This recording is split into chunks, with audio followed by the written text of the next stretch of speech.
In a distant and second-hand set of dimensions, in an astral plane that was never meant to fly, the curling star mists waver and part.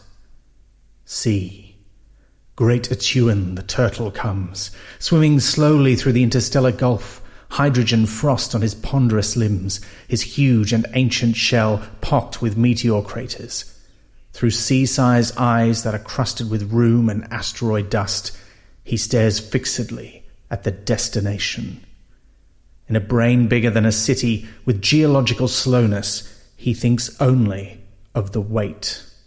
Most of the weight is of course accounted for by Beryllia, Tubal, Great Typhon and Jerakeen, the four giant elephants upon whose broad and star-tanned shoulders the disk of the world rests, garlanded by the long waterfall at its vast circumference and domed by the baby blue vault of heaven.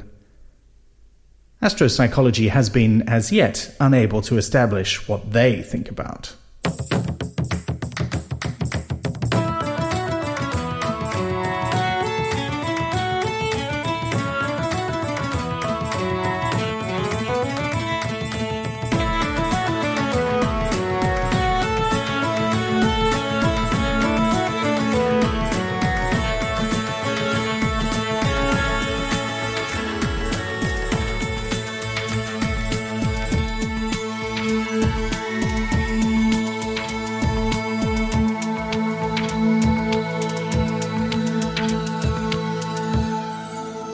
Hi, I'm McKenzie, and that was the start of The Colour of Magic.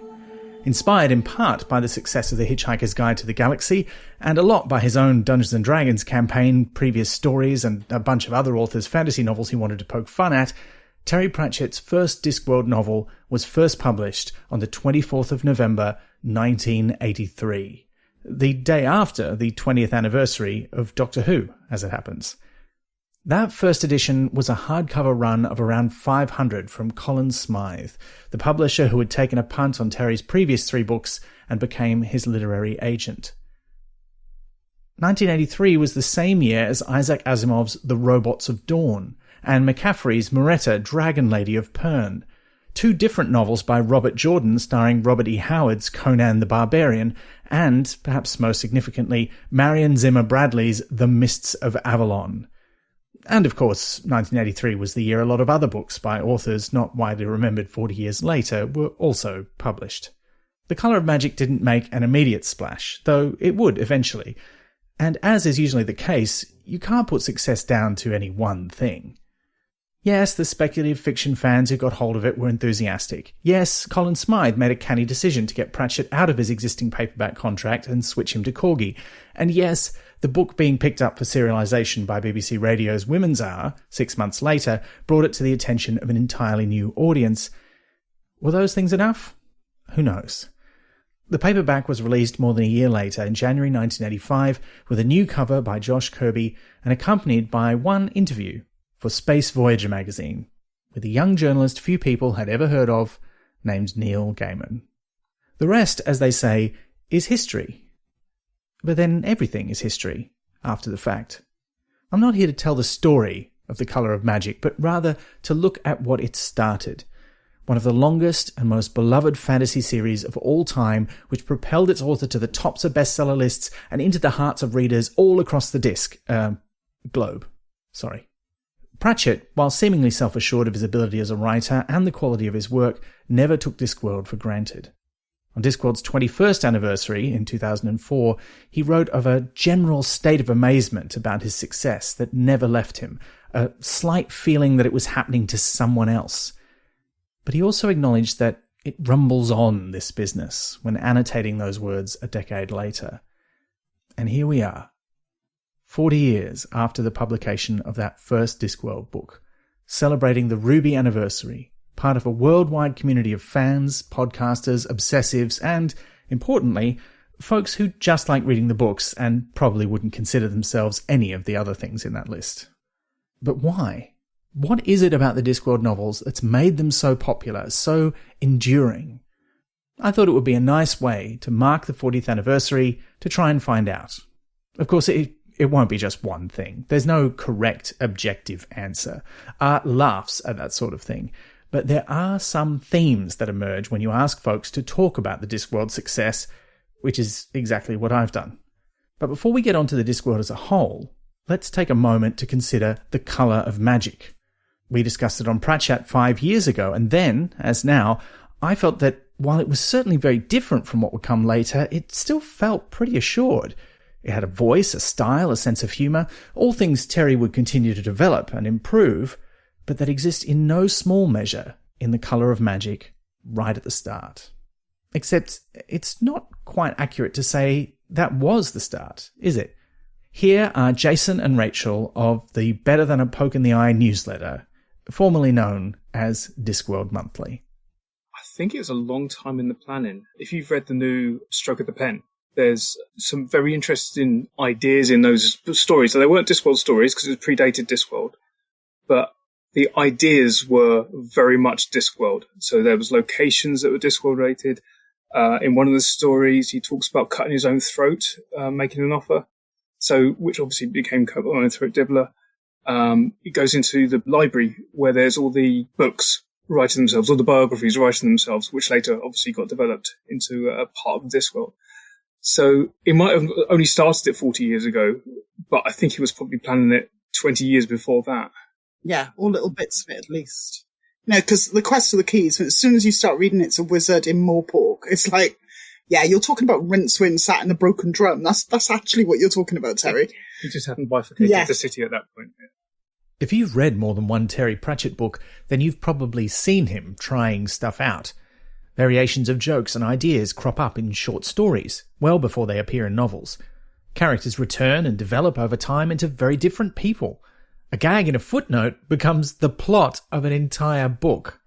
Now, it's not fair to call Strata a trial run for Discworld, but there aren't many authors who followed up a sci-fi novel about a flat planet with a fantasy novel set on a completely different flat planet. But while The Colour of Magic is the one that spawned 40 sequels, we have to acknowledge that years later, even Terry himself would advise readers not to start with that book. How could it be the wrong starting place for us, yet the right one for Discworld? Here's Mark Burrows, Mono Award-winning author of the biography The Magic of Terry Pratchett and creator and star of the one-man stage show of the same name. I've been thinking about The Colour of Magic a lot lately, actually. I revisited it. Do you know what? In a large part, it's not very good.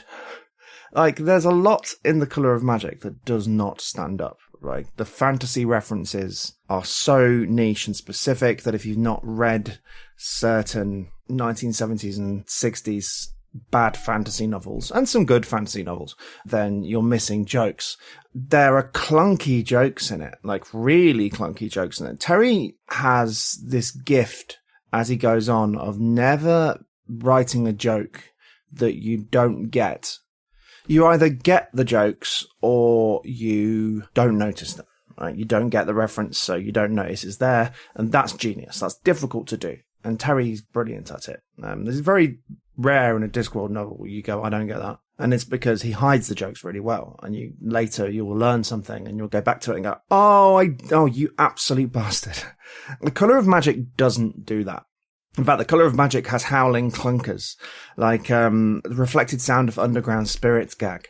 It has to be spelled out, economics. It actually has to be spelled out later because it's not obvious. There's a thing about Two Flower's glasses and Two Flower having literally got 4 eyes because people in Ankh-Morpork don't know what spectacles are. And that means some readers, for example, Josh Kirby, who did the cover art, drew Two Flower with 4 eyes. Because not everyone immediately goes, 4 eyes, ha ha ha, 4 eyes, specky. You know, these are jokes that zoom over people's heads. Not everyone, but some people. And there's a lot of stuff like that. It's trying to upend and satirize fantasy tropes, but at the same time, it can't help falling into the trap of those fantasy tropes. Like Liesa, the dragon fighter, who is wearing basically nothing. She's, that's a classic porny woman fantasy character, and it doesn't feel like a parody of that. It's just there. Or the various barbarian characters, and sometimes feels like he's satirizing this stuff, and sometimes he's just doing it. Like, I think it's really interesting if you compare later Discworld novels, you know, all of the characters in this are called things like Liesa and Hrun, and, you know, most of the words aren't real words. They're words Terry has made up as a fantasy author. They're drinking walnut wine and things like that. A bit later, the characters are called Fred and Susan, and they're drinking Winkle's Old Peculiar and Bear Hugger's whiskey. You know, he hadn't found the reality of the world yet and how useful putting that reality in would be. So there's a lot wrong with The Colour of Magic. And I know there's a lot of people gritting their teeth now and presumably getting ready to fire off some missives on the platform that I will insist on calling Twitter. Because the thing is, The Colour of Magic actually endures and it still works. Like, there's a lot that doesn't work, but as a whole, it still works. And as a Discworld novel, it basically still works. And the reason is the characters. If you've read any of Terry's earlier books, like Dark Side of the Sun and Strata, like, a lot of good ideas in those books. Some funny jokes, lots of big science fiction cosmic ideas. But the characters don't really pop. They're fine, but they don't pop. The Colour of Magic is the first time Terry writes characters that actually really work. And the reason the book works, even if you've never read H.P. Lovecraft and Anne McCaffrey, even if you don't know any of these references, the reason it works is because Rincewind and Two Flower work. And they still work. And those are really good pieces of character writing. It's the first time Terry writes a properly relatable character. Rincewind is essentially Terry. Rincewind is all of the 30-something Terry Pratchett's bafflement and frustration with bureaucracy and nonsense and the fundamental unfairness of the universe. The cowardly stuff that we get with Rincewind later isn't quite as obvious here. He's more kind of real and cynical and fatalistic and put upon. And that is Terry at the time, I think. And, you know, he basically wrote himself. And that character is relatable. You understand him. You get him. You know where he's coming from. He's a wonderful character. And he really sings. And Two Flower is the same. That sort of wide-eyed innocence, and putting the two of them together, the cynic and the innocent, creates something. It creates a really good relationship. There's a really brilliant, warm relationship at the centre of that. So for all of Terry getting bogged down with fantasy tropes and world building, God, he gets so obsessed with the world building in this in a way he never does any of the time. Like that footnote in the first few pages about the seasons on the disc and how long a disc year is, he completely forgets all that stuff within a few books. Like, he doesn't care anymore. He realizes that it's not important. It's the least important part. The mechanics of the world are not as important as the people on the world. You know, he tells stories about people and stories about stories. The seeds of all that are here. And for that, it does still work. And I think by the time you get to the final Krull section, it's starting to feel more familiar. The rhythm is a bit more established. That last story feels way more of a piece with Discworld. And Rincewind is brilliant in it. And it really starts to work. So, yeah, I'm very fond of that book. It's an important book. I think it was the second Discworld novel I read, weirdly, when I was 12 years old. I've revisited it every couple of years since. It holds up. It's got problems, and I'm glad that the fundamental rule is don't start here. But I think it's quite special in its place of the time when Terry locks into his voice and starts to understand who he wants to write about. There are plenty of folks who agree with Mark's assessment, not least Terry himself, who was not only critical of The Colour of Magic, but sometimes also of the younger man who wrote those earlier Discworld books. When fans tried to insist the rather less sophisticated patrician in Mort must be a different one to the much-beloved Lord Vetinari of the later books, Pratchett replied, how about maybe he was Vetinari, but written by a more stupid writer? But is that true? Was The Colour of Magic still just practice, him finding his feet? Why stick with Discworld if the characters were right, but not much else? What did readers, and Pratchett himself, see in The Colour of Magic back in 1983, and why do so many of us insist on returning to it now? Here's Pratchett listener and poet, Adam Ford. I'm completely aware that I am not in the majority of Discworld fans when I say my favourite character is Rincewind, and my favourite books are The Colour of Magic and Sorcery. I know that the early Discworld books are works of a neophyte author that often suffer from the shortcomings of the narrow worldview and limited cultural perspectives that exemplify most of the commercially published fantasy I could get my hands on in the 80s. I acknowledge that Terry got better as he grew as an author and a person, which is evidenced by the diversity of his passionate and dedicated fan base. As a nerdy, white, middle-class kid growing up in the 80s, I spent as much time as possible reading comics and sci-fi fantasy, playing Dungeons and Dragons, and learning Monty Python sketches and Hitchhiker's Guide scenes by heart. It's probably not a surprise that one of my D&D buddies eventually handed The Color of Magic to me and said, "You'll like this." Terry's way of writing was a real antidote to the seriousness of the fantasy we were all reading at the time. The stoic urgency of Gandalf, the grim violence of Conan, the nihilism of Thomas Covenant, the sheer Britishness of the Pevensies. When I read those books as a teenager, I was transported to worlds that felt dangerous and serious and important and grown up and frightening. Worlds where I would have had no place. Worlds that would have swallowed me up and scratched me out of existence just like that. Goofy, unworldly people like me and my friends had no place in those worlds. Maybe that's why, when we created those kinds of worlds for ourselves, using the omnipresent Dungeons & Dragons rulebooks, we leavened those worlds with humour, jamming our love of jokes and gags into the game with spells called Python's Inconvenient Tonnage and tap-dancing giant emu chick familiars, so they felt more accommodating, more human, more like places we would want to exist in, places we could exist in, where a mistake or surprise could result in laughter and camaraderie instead of sudden death. When I came to sit down and read The Color of Magic for the first time, what I found in those pages was the same thing we had been trying to inject into our D&D campaigns. Alongside the sense of adventure and urgency that comes from bar fights and dragons and quests and magic and eldritch gods, there were spit takes and puns and pratfalls, creating a sense of fun, a sense of silliness, a sense of play that I had never encountered before in fantasy literature.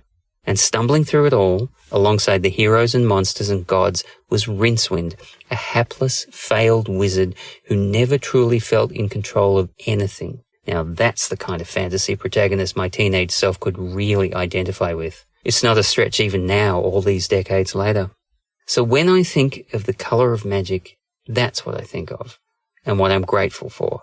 My first encounter with a new kind of fantasy that was gentle, welcoming, playful, and fun, and an affirmation that my friends and I weren't the only people trying to combine our love of comedy and fantasy into a single way of telling stories.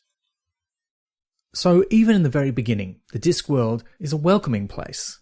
Not safe, not normal, whatever that means, but the kind of place we can imagine fitting in, at least metaphorically.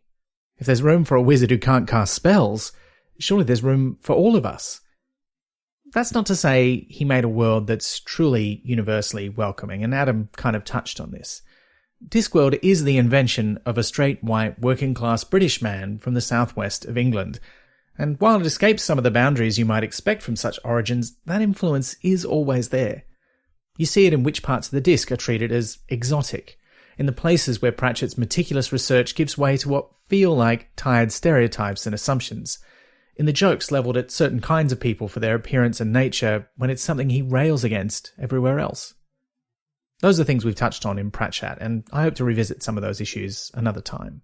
But for most Discworld readers, one of the cornerstones of its success is that it's comfortable. Reading a Discworld novel is like sitting in a favourite armchair. This is partly because the world feels familiar, but it's also the language. Pretty much anyone can read a Discworld novel. They're not highbrow, they're not difficult. Pratchett was constantly being sent letters about children who wouldn't read anything until they discovered Discworld. My own brother was one, but I never wrote to Pratchett about him. The books are loved by those who are not big fantasy nerds, and by those who are. Even in parts of that first book, Pratchett's characters speak plainly. His prose is clear and clever, with hardly any words you have to look up, and even the ones you do are deployed very strategically. Pratchett would later give writers the advice to steer clear of thee and thou and waxing wrath unless you are a genius, and use adjectives as if they cost you a toenail. Advice that could have been directed at the author of the original version of The Carpet People, many of whose denizens speak like they're auditioning to be the next Gandalf or Aragorn. But the prose and the world of Discworld invite us in, like a friend asking us to join them down the pub or over a pot of tea, which might explain why there's something else pretty much every Pratchett fan agrees on. Here's Danny, also known as Molokov in the Pratchett listener questions section, from the Australian Discworld Convention and the City of Small Gods fan club in Adelaide, South Australia. I've been reading Terry Pratchett's works for 31 years now, and my first one was The Colour of Magic, now 40 years old. I think that what makes Pratchett's prose so long-lived is a combination of good story, fun characters, and insightful social commentary. But above all of that is the humour. The main reason I read and reread and still reread Pratchett's books is that they make me laugh, and every time there's another layer to the jokes and themes that I didn't discover before. Yes, he can be quite poignant and insightful, and the books can go to dark places, but above all, they are just very, very funny. No other author can make me laugh out loud quite so much. Shared laughter is a big part of conventions like the Australian Discworld Convention, by the way, and that is coming up in July 2024, so head to ozdwcon.org for more info. There's a link in the episode notes. But this is at the core of the popularity of Discworld. It's a comedy. Plenty of books and stories have jokes in them, but to be comedy, you have to cross a threshold where you nearly always make the audience laugh. In television terms, the threshold's been estimated by Australian comedian Tim Ferguson as around 4 jokes a minute. That's the difference between a drama with gags and a sitcom. And Terry Pratchett, like Douglas Adams, who inspired him, clearly hits the literary equivalent. Even his short stories have a huge joke-to-prose ratio. More than that, the Discworld books are constructed with a deep understanding of comedy. Gags are set up pages before they pay off. They come back just often enough for a laugh of recognition without getting stale. And jokes have layers of meaning within them, or are strung together in quick succession, often in the same sentence, while generally avoiding the hat on another hat problem, trying to have 2 versions of a joke at once and spoiling the gag. But perhaps most importantly, with its groan-worthy puns, dad jokes, and, yes, stereotypes, some of which we would hope he wouldn't use now if he was still writing, Pratchett's comedy is broad. There are certainly plenty of jokes you don't spot the first time round, but most of them are ones most of the audience, even younger readers, will understand. That skill, pitching jokes anyone can get, is rare and coveted by stand-up comedians and comedy writers the world over. Here's listener Ian Banks with his take on the comic appeal of Discworld. I've been a Pratchett fan since I was about 15, which means that I'll be coming up to my own 40th anniversary in a couple of years or so. What drew me to the books was the fact that they were hilarious. I started reading quite a lot of fantasy by this point, and it was really hard to come across a comedy fantasy series that was A, funny, and B, proper fantasy as well. Pratchett managed to start with his stand-up comic of fantasy, The Colour of Magic, and create a world that felt quite real right from the offset, and he continued peopling it with real people and proper places all the way through, which makes it feel like a solid and real place. As to their appeal to other people and the success of the series over time, you can only really put that down to the fact that Pratchett is screamingly funny, incredibly talented as a writer, and manages to put together sentences in ways that can show you something new, even when you come to them for the 10th or 12th time. As Ian says, it's not just the jokes that expand your mind, it's the language, the places, the ideas. I said anyone, for a given value of anyone, can pick up the Discworld books and read and enjoy them, and I do think that's true. But there are so many references in Discworld to history, science, music, literature, mythology, and modern culture, everything from King Kong to Tomb Raider, that while a lot of them will pass you by, you inevitably find at least one you recognise. And that recognition plants a seed that eventually makes a lot of fans ask, wait, if that was based on reality, what else is? Cue dozens of Reddit, Facebook, and Twitter posts along the lines of, "Hey, did you know this was a real thing?" I love those ones. Which brings me to our next guest, Aaron of the Complete Discography podcast. What does the Discworld mean to me? I think I can put it into 3 categories. Learning. I first encountered Terry's work when I was in my mid-teens and in a bit of an Anglophile phase thanks to Monty Python. I honestly hadn't read enough traditional sword and sandal fantasy by then to get what Terry was lampooning in Color of Magic and Light Fantastic, so I thought it was really original. All the books, though, have secret pockets and hidden gems of wisdom or jokes that come around 20 years later to smack you in the back of the head. Growing. During our 3.5-year adventure through the Complete Discography, I was struck again and again by how powerful it was to watch Terry grow as a writer and thinker over nearly 4 decades. How he would take throwaway lines and spin them into entire stories, or question his own assumptions and broad statements again and again. Watching him decide over and over that every irredeemable group was, in fact, redeemable if someone simply gave them the chance and the opportunity. But I realized that I, too, have grown since my first adventures with Rincewind. The books that I used to consider my absolute favorites have receded into the middle of the pack, and others that I dismissed outright have come into prominence. 20-year-old Aaron would never have thought that a story about a 9-year-old witch would be the book that unfailingly makes him tear up. Sharing. Something I think you probably hear about the Discworld fandom is that we love to share. I think that mainly stems from the fact that we all distinctly remember our first time reading Nightwatch, or Monstrous Regiment, or Thud, or Small Gods, and the thing inside us that shifted and grew and learned something important. Or whether it's just a recommendation to a new friend, or a whole entire podcast series, we want others to have that same experience. I get to do that in a particularly special way, passing the love of the Discworld and other works by Sir Terry on to my own kids. I think our family understands the world just a bit differently, having read Tiffany's stories together. The big wee hag, my eldest, has started in on his other books, and the not-so-big-as-big wee hag has content to rampage around yelling crivens and theorizing about intelligent rats. So what does the Discworld mean to me? I think it means this. Tell me what your favorite Discworld book is, and why. We'd love you to tell us the answer to that, and to hear your takes on why you think the Discworld is still so popular after 40 years, because while I'm including a lot of reasons and ideas in this podcast, I know I will not hit all of them. Use the hashtag PratchettRuby on social media, or send us an email, chat@pratchettpodcast.com. But to pick up on that idea of sharing that Aaron was just talking about, here's Jason and Rachel, who also think it's a big part of Discworld's enduring popularity. Young fans that were reading it back in the 80s are now middle-aged or older fans. They've got into relationships and like Bernard, for example, Bernard Pearson ran the Discworld Emporium. He got into it because Isabel was reading it, and it was keeping him up at night because she was sitting there reading the books at night, laughing her head off, and he's like, well, what's all this? Because he was much more Anne McCaffrey or Tolkien. And suddenly there's this whole world of fantasy, comedy fantasy that opened up to him. And I think it's osmosis. It gets into the psyche of the world, and then, word of mouth and word of mouth, I think, has a lot to do with it. My mum recommended Equal Rights to me, but equally my librarian was king in making sure I got all the rest when there was only 9 books out. What makes someone want to pass something on and share it? Well, it has to resonate with them. It needs to be personal, to mean something, I think. With Discworld, that comes partially from this recognition we keep coming back to. Ankh-Morpork especially feels familiar to a lot of us, whether we're equating it with London, New York, San Francisco, Paris, or indeed Melbourne. How can one place feel like so many others? Well, it's partly because of the reality of what Pratchett was writing, but that's not the whole story.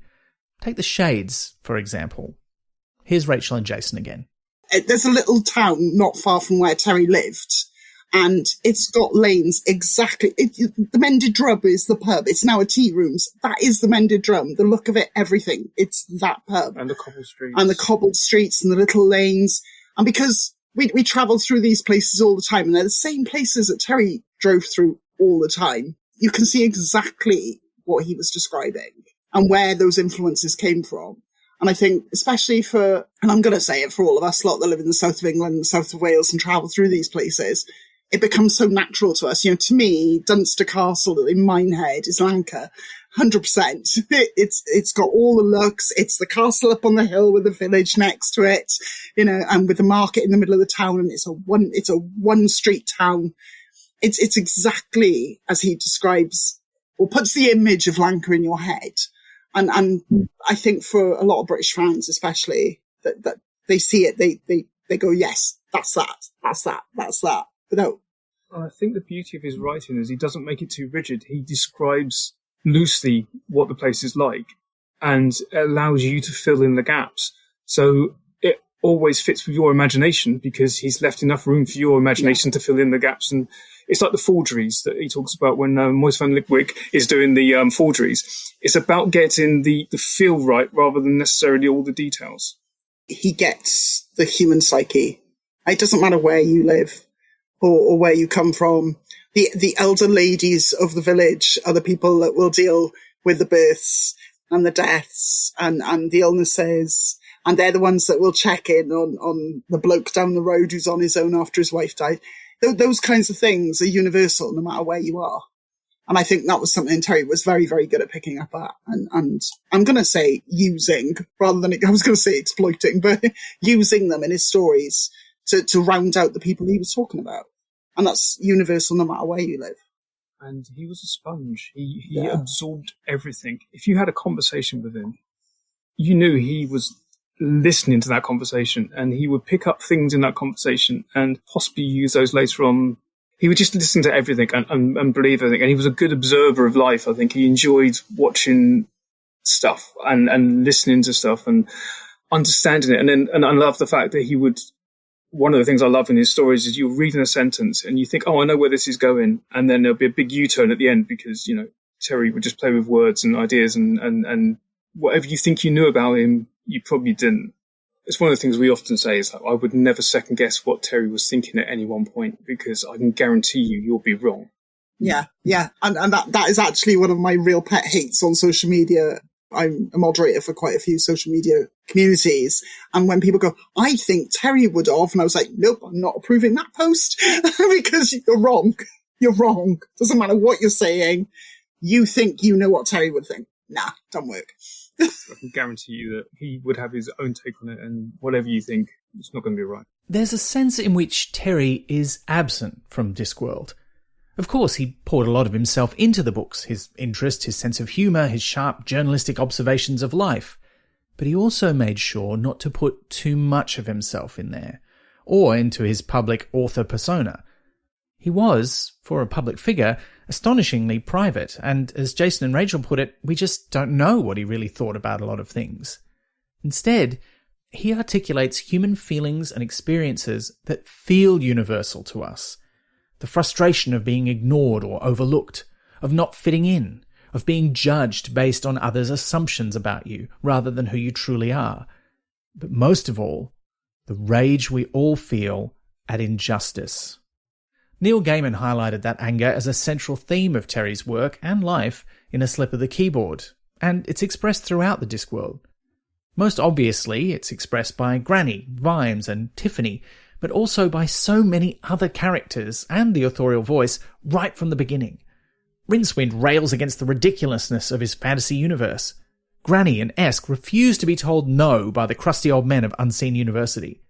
Mort stands up to Death himself to demand he be called by his actual name. But Pratchett is canny enough to be the literary equivalent of the friend who knows when we want to be heard and validated in our anger, but not offered solutions. We feel seen, and we see ourselves in his characters, but the Discworld doesn't pretend to know how to fix our actual problems. It raises the big issues, but the plot is generally about something else. We can all quote the Sir Samuel Vimes Boots theory of socioeconomic unfairness, but when Vimes becomes part of the upper class and can afford those $50 boots, he's still a copper solving crimes. He's not working to understand and unravel the systems or conditions that created it.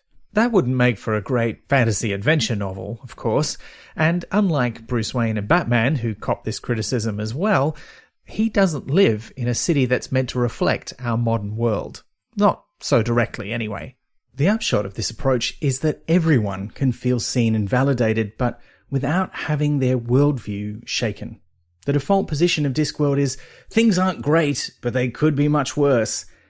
It's another place where Terry provides gaps for the reader to fill in themselves and allow more room for gags. This way, he gets to make jokes about royalty being outdated and useless, but also about democracy not working because people are stupid. And look, I have a lot more thoughts about this. Let's not forget that benign authoritarianism is the main functional government on the disc, but that's a discussion for another time. This sort of thing is part of the broader power of fantasy as analogy. When a Discworld character faces prejudice because they don't fulfill the role of dwarf or hero or monster expected of them, we can translate that any way we like into the real world. It makes the Discworld feel personal and on our side, even to people we disagree with. But undeniably, outside of some significant blind spots, Discworld feels progressive, and it's certainly pushed some folks, including at least one listener of this podcast, to the left. So how does that work? Pratchett's own Elizabeth Flux might have an answer. I think a lot of it is because a lot of the attitudes are ahead of their time. Like the things that were being written contemporaneously were not necessarily thinking from the same viewpoint. So that contributes to longevity. But there's also the fact that you can feel the joy and the good intent coming through in the writing. And that also is something that never ages. With a few important exceptions, Pratchett does indeed always feel like he truly cares about what he's writing about. And while there are aspects of the disc that never age, that good intent manifests also in changes of heart and mind along the way. Discworld changes, Terry wrote in 2014, but it changes in its own way. Many of the books push the world in new directions. Terry famously didn't ever draw a map of the Discworld and then decide where stories would be set. He believed the proper way to do it was the other way round, to let the stories decide the shape of the world. And that didn't just apply to geography or population. It grew in terms of worldview. Here's Francine Carroll and Joanna Hagen of the podcast The Truth Shall Make Ye Fret. You've got some real world themes, but they're kind of mainly like eternal themes. And they are set in a world that doesn't age. There are some references that are out of date, but the thing is with Terry Pratchett references, if you don't get them, you don't get them. It's fine. It's very seldom you come across a reference and go, oh, I didn't get that, unless you're like us weirdos who go combing through every page for them. So yeah, I think it's similar to how like Charlie Brooker put together Black Mirror to look timeless kind of thing. I don't think Discworld will age because it's an ageless world and evergreen themes. There we go. There's something so stunning about the writing. Like so much of it is that they have so much longevity because they are just incredibly good books. But I think what's incredible is how much they grow. It's a 41 book series, and it starts as a sword and sorcery parallel that a lot of people tell you not to start with, and it becomes this huge sprawling mess of all the beautiful and awful things about humanity. And I don't think anything else quite covers the gamut in the same way and is willing to evolve and change while being ageless. And you can get it like a sample of it just from the fact that if you've been reading the books for 15 years, it means something very different the first time you read it to the last time you've read it. You don't need to grow up with the books to grow up with the books. But maybe, of Discworld's strengths, the biggest is that they're just great stories. Pratchett spent years honing and deepening his understanding of how stories and genre work. Not just fantasy genres either, which he freely combines with a variety of others, from Shakespearean tragedy to boarding school fiction and Hollywood monster movies. He certainly likes to push the boundaries of established fantasy tropes, subverting them directly and indirectly. He asks, in increasingly sophisticated ways, what it means for fairy tales to always end with a wedding, for the heroes to win by killing the villain, whether the monster is really a monster at all. And it's surprisingly early in the Discworld that there appear stories about stories. So, let's see. The Discworld is evergreen in its themes, but grew broader and was ahead of its time compared to other fantasy stories. It makes you feel seen in the frustrations of life, in part because Terry drew on reality for inspiration, but not too much, so there are blanks for you to fill in for yourself. It feels like something special we want to share and pass on to others. It pushes us to learn and grow, just as Terry did in writing it, but in a way that doesn't make us feel stupid for missing something. It makes us feel welcome. It's a fun, cozy home away from home. And no one else has ever managed to combine fantasy and comedy so successfully. I told you it wouldn't be just one thing. Of course, not everyone who picks up a Discworld novel becomes a fan, but I suspect if you're listening to this, then you did.